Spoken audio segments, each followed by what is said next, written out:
Hello. So, ginawan ko yung bahay mo ng 3D model, no?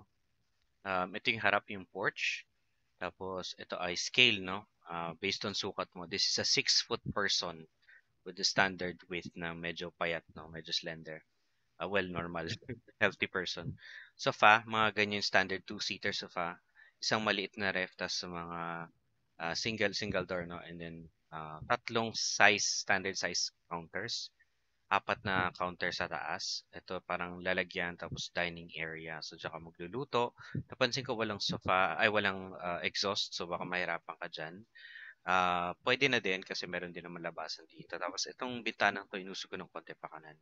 Kasi masyado masikip para doon. Pagka two counters, no? Some people gusto nila mas malaki yan. Dito yung kainan, tapos bedroom. This is a standard king size bed. Kung mapapansin mo, hindi sakto, merong medyo malaki siya, no, kung ikikitna natin dun sa dalawang bintana. Pero I would imagine dyan gusto yung kama para dun yung bintana, tapos may nakikisilip dito. Dito siguro yung lalagyan, tapos medyo masikip, no? So pag pumunta tayo dito sa area parang sa mga bedroom, bathroom, no? Bathroom, sakto lang pero medyo masikip yung braso. So patagilid ang pasok. Okay lang din. Kung yun talaga yung resources meron kayo na to. Bedroom, this is a standard double deck single bed foam size. And then, of course, dos por dos inch na lalagyan, no? And then yung bintana. Tapos dito naman, banyo, same.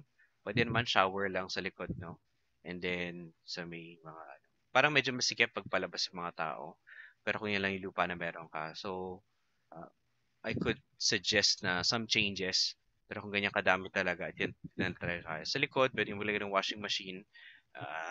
Assuming na okay siya na. And then kailangan mong pag-gate to kasi syempre may mga bintana ka dito. Kung corner car or whatever. Para may naikutin yung mga tao.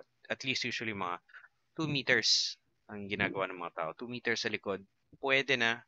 Mas maganda kung 3. 3 meters pa ganito. No, 3 meters.